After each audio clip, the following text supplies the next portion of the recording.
कब्र और कौवा। एक कब्र थी और एक कौवा था। दोनों दोस्त बन गए। बेचारा काबर अच्छा भी था और भोला भी। कौवा आलसी और मिथ्याभिमानी था। काबर ने कौवे से कहा, कौवा भाई, चलो खेती करें। यदि अनाज अच्छा हो तो पूरे वर्ष फसल काटने न जाएं। शांति से बैठो और खाना खाओ। कौवा कहता है, बहुत अच्छा, चलो। तब कब्र और कौवे ने अपनी चोंच से खेत जोता। जुताई शुरू कर दी। थोड़ी देर बाद कौवे की चोंच टूट गई।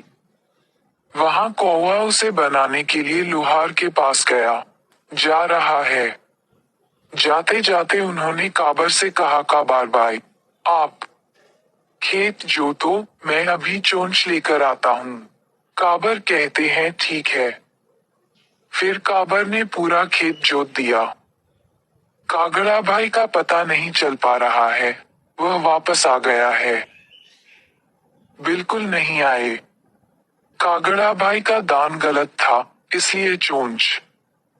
घरडावी काम करने में आलस के साथ पेड़ पर बैठ गया। वह बैठ गया और लोहार से बातें करने लगा। काबर कौवे का इंतजार करते करते थक गया और कौवे को बुलाने चला गया। जाकर कौवे से कहो, कौवा भाई, चलो भी, खेत की जुताई की गई, अब हम बोएं। कौवा कहता है, मैं थक क्या कर रहा हूँ, मैं एक पिस्सू बनाता हूँ। जाओ, कब्र भाई, ये तो काफी।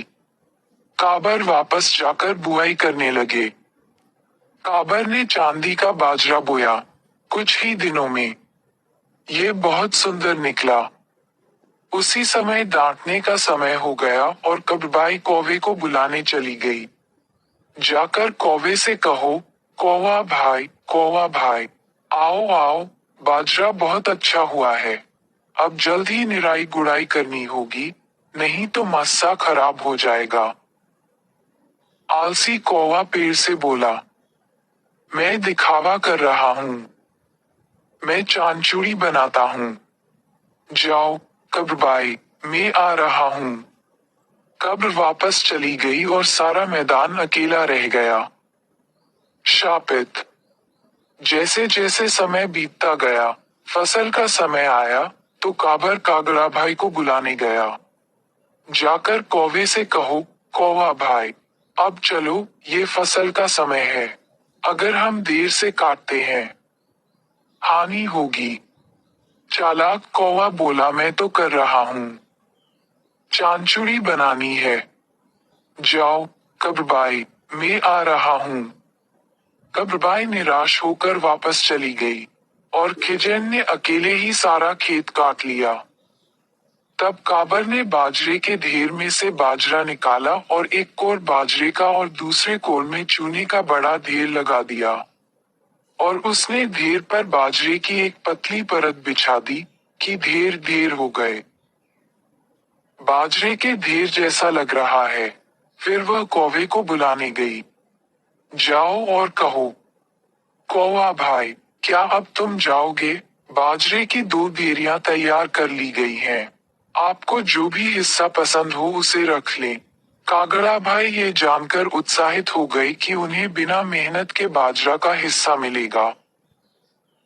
उन्होंने काबर से कहा, चलो बहन, मैं तैयार हूँ। अब मेरी चोंच आकार और स्थिर हो गई है। काबर ने अपने आप से कहा, अब तू अपने गलत दान का फल चखेगा। कौवा भाई। तभी कौवा और कब्र मैदान में आए। काबर कहते हैं, भाई, जो भी ढेर तुम्हें पसंद है वह तुम्हारा है। कागड़ा भाई कुबड़ वाले ढेर के ऊपर जाकर बैठ गए क्योंकि वह ढेर बड़ा था।